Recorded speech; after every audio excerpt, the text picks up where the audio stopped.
So the platform was actually really quite nice to use. It was clear, lots of different steps that we would walk through. I think often you would have somebody, maybe like the accountant in the company or a finance director, that would be filling out this information.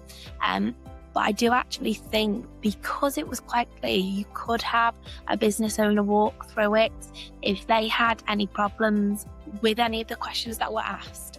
I know the account manager that was looking after me, I could just give her a call and she'd talk me through any of the questions that I was unsure of, help me, which was really, really useful.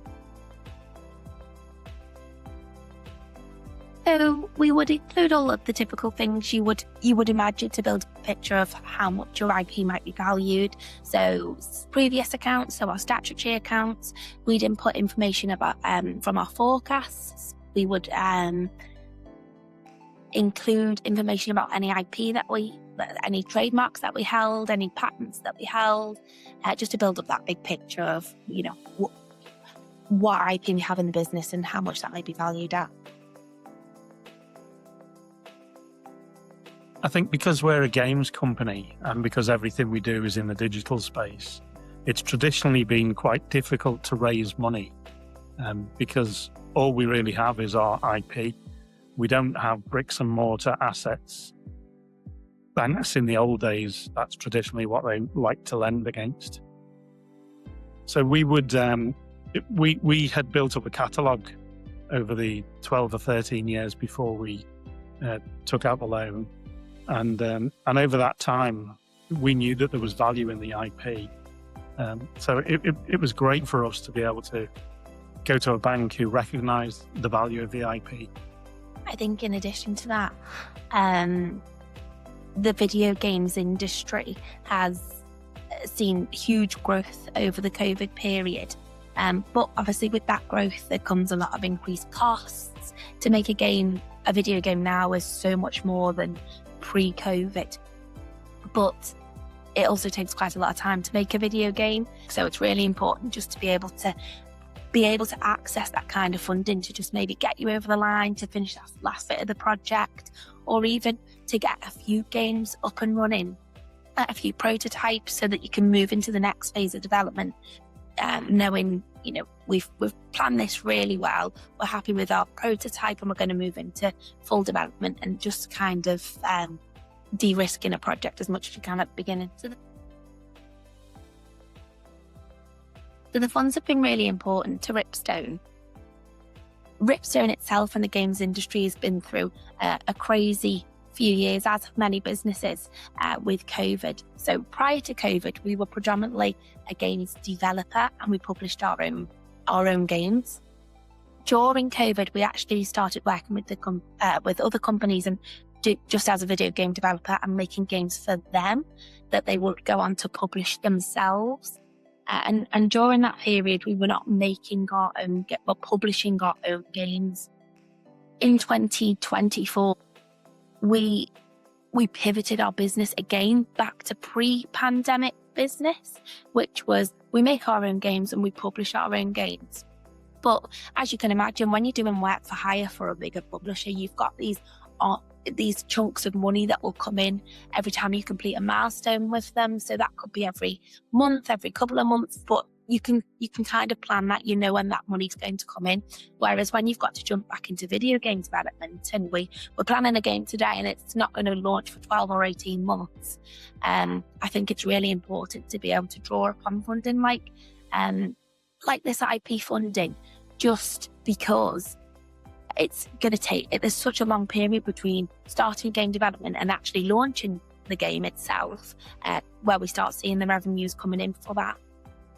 So that's been really important for our latest game that we've been working on, and our business strategy as a whole, which is just coming out of that work for hire space and back into video game development where we're publishing the games ourselves. Yes, we would definitely recommend the process to other companies. We've actually spoken to a couple of companies who are in our sector and told them that we think it's a great product that they should definitely consider. Obviously, you need IP, you need good IP, valuable IP. It has to be valuable, depending on how much you want to borrow. But yeah, the whole process has been great for us. So we definitely recommend it. Yeah. And I think if I could add on to that, we have actually recommended it because I know this product is fairly new, or this type of lending is fairly new. And I think it's important that obviously you guys do your bit to let people know about it. But I think for us, letting fellow companies and friends in the industry know that it's not, like you said earlier, about, banks typically like to lend against tangible assets. So quite often you'll find people don't even go to their banks. So it's important that we're out there as well, letting them know that there are other funding options available for them. And I think as well, the process is really quite straightforward. So straightforward, I couldn't believe it at the end. Now, I know that's easier said when you have all that information available to provide, but it was straightforward. The bank were really supportive. Inngot were really supportive through that whole process. It felt like the bank wanted to lend the money. It's available. And when you're going through like a credit process, sometimes that could feel like reasons not to lend the money. Whereas this always felt like we were looking, right, what have you missed? What else could you include?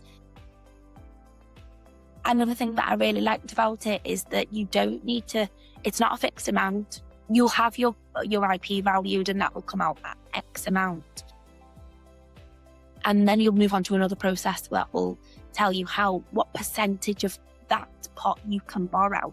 But you don't have to take that amount. You would just take whatever you need.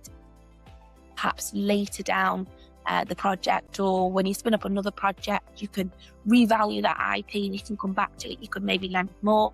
For us, there was a really important bit that we took a capital repayment holiday.